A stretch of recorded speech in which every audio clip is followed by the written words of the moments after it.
Alkisah dalam kunjungan resminya sebagai utusan raja, Empu Barang atau nama bangsanya Haryo Lembu Suro, seorang pandito terkemuka tanah Jawa, berkunjung ke Jambudwipa atau India. Sesampainya menginjakkan kaki di negeri Hindustan ini, oleh para Brahmana setempat, Empu Barang diminta untuk bersama-sama menyembah patung perwujudan Hari Candana atau Wisnu. Namun dengan kehalusan sikap manusia Jawa, Empu Barang menyatakan bahwa sebagai pandito Jawa, dia tidak bisa menyembah patung. Tetapi para Brahmana India tetap mendesaknya dengan alasan kalau Brahmana dinasti Hari Candana karena Wisnu dipercaya sebagai sang pencipta Tribuana. Dengan setengah memaksa, Empu Barang diminta duduk. Namun sewaktu kaki Empu Barang menyentuh tanah, tiba-tiba bumi bergoyang. Tidak disebutkan berapa kekuatan goyangan dalam skala Richter. Yang jelas saking hebatnya goyangan tersebut, patung tersebut hingga retak-retak. Memang menurut tata cara Jawa, penyembahan kepada sang penguasa hidup itu bukan patung, tetapi lewat rasa sejati, sehingga hubungan kawula dengan Gusti menjadi serasi. Itulah jungguhing kawula dumateng Gusti. Orang Jawa melakukan puja-puji penyembahan kepada Gustinya langsung dari batinnya. Maka itu dalam perkembangannya disebut aliran kebatinan, atau perkembangan selanjutnya dikenal dengan istilah kejawen karena bersumber dari Jawa. Bagi orang Jawa, tentang cerita waktu bumi Jawa belum dihuni manusia, telah dihuni oleh golongan dewa-dewi dan makhluk halus lainnya. Dan salah satu putra Sang Hyang Jagat Girinata, yaitu Batara Wisnu, turun ke Arcapada, kawin dengan Pratiwi atau Dewi Bumi. Dalam pemahaman kejawen, hal itu disikapi dengan terjemahan kalau Wisnu itu artinya urip atau hidup, memelihara kehidupan. Jadi awalnya adanya kehidupan manusia di bumi atas izin sang penguasa jagat, dewa berlambang sukma. Manusia berlambang raga, begitulah hidup manusia, raganya bisa rusak, namun sukmanya tetap hidup langgeng. Kemolekan bumi Jawa laksana perawan rupawan yang amat jelita, sehingga kerajaan Rum atau Ngerum yang dipimpin Prabu Galbah lewat laporan pendeta Ngali Samsujen begitu terpesona karenanya. Maka diutuslah dutanya yang pertama yang bernama Hadipati Alip.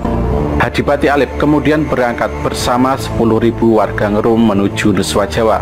Mereka dalam waktu singkat meninggal terkena wabah penyakit, tak tersisa seorang pun. Lalu dikirimlah ekspedisi kedua di bawah pemimpinan Hadipati Ehe. Malangnya mereka juga mengalami nasib sama, tumpes tapis tanpa tilas. Masih diutus rombongan berikutnya seperti Hadipati Jimawal, J, Dal, B, Wau, dan Jimakir. Semuanya mengalami nasib sama, tumpes kelor. Melihat semua itu, Prabu Galbah terkejut dan mengalami shock hebat. Akibatnya sakit jantungnya kambuh. Dia kemudian jatuh sakit dan dalam waktu tak lama mangkat atau meninggal dunia. Pendeta Ngali Samsujen merasa bersalah karena nasihatnya menimbulkan malapetaka ini terjadi. Akhirnya beliau mati dalam rasa bersalah. Tinggal Mahapati Ngerum. Karena rasa setianya, dia ingin melanjutkan misi luhur yang dicita-citakan rajanya. Dia akhirnya ingat pada sahabatnya yang sakti bernama Jaka Sangkala alias Ajisaka yang tinggal di tanah Maldewa atau Swetadwipa. Habisnya para migran dari Ngerum ke tanah Jawa itu menurut Jaka Sangkala adalah karena hati mereka yang kurang bersih. Mereka tidak meminta izin dahulu pada penjaga atau ajiman. Aji artinya ratu, man atau wan artinya sakti. Selain penghuni yang baik, juga dihuni penghuni Berkasakan, anak buah Batara Kala. Makanya tak ada yang berani tinggal di bumi Jawa sebelum mendapat izin Wisnu atau Manikmaya atau Semar.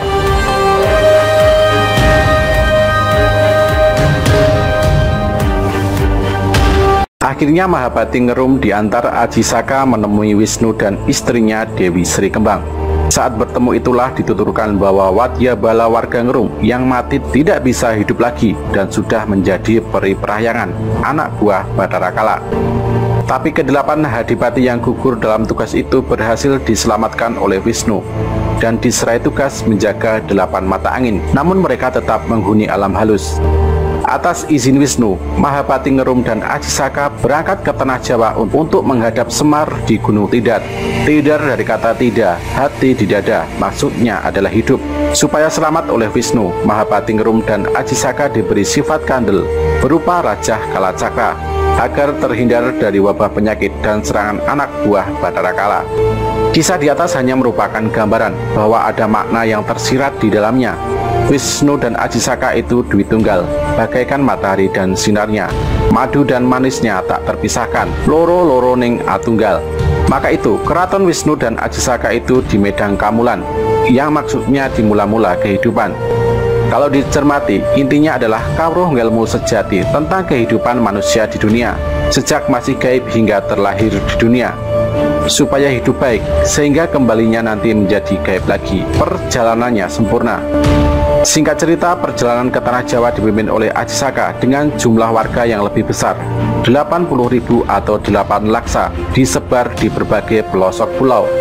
Sejak itulah kehidupan di Tanah Jawa Dwipa yang disebut masyarakat Kabuyutan telah ada sejak 10.000 sebelum Masehi, tetapi mulai agak ramai sejak 3.000 sebelum Masehi.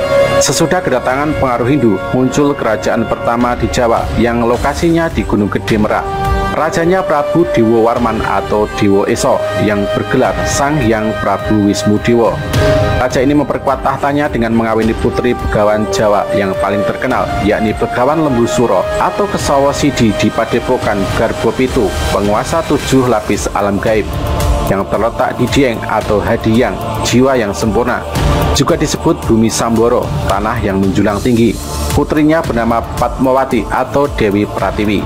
Dari perkawinan campuran itulah lahirlah Raden Joko Pakukuhan yang kelak di kemudian hari menggantikan tahta ayahnya di kerajaan Jawa Dwipa atau Keraton Purwosarito dengan bergelar Sang Prabu Sri Mahapanggung. Lalu keraton dipindah lokasinya ke Medang Kamulan. Penggantinya adalah putranya Prabu Palindrio. Dari perkawinannya dengan putri Patih Purnawarman, Dewi Sinto lahir Raden Radite yang setelah bertata dan bergelar Prabu Watugunung. Dia memerintah selama 28 tahun. Pemerintahannya mempunyai pengaruh kuat di Jawa Barat. Adalah kakaknya Prabu Purnawarman yang membuat Prasasti Tugu sebelah timur Tanjung Priuk dalam pembuatan Harudaya, Jawa kuno aliran yang deras, Prasasti Batu Tulis di Ciampea, Bogor. Untuk menguasai Jawa Timur, Prabu Watugunung mengawini putri Begawan Kondang, yaitu Dewi Soma dan Dewi Tumpak. Dia juga mengawini Ratu Negeri Taruma yang bernama Dewi Sitowoko. Dalam pemerintahannya terjadi perebutan tahta dengan Dewi Sri Yuwati, saudara lain Ibu Dewi Landep. Dewi Sri Yuwati dibantu adiknya lain Ibu, Joko Sadono, putra Dewi Soma. Akhirnya Prabu Watugunung berhasil dikalahkan dan Joko Sadono menggantikan tahtanya dengan gelar Prabu Wisnupati, permaisurinya Dewi Sri. Kakak Dewi Sri diangkat sebagai Raja Taruma, bergelar Prabu Brahmaraja.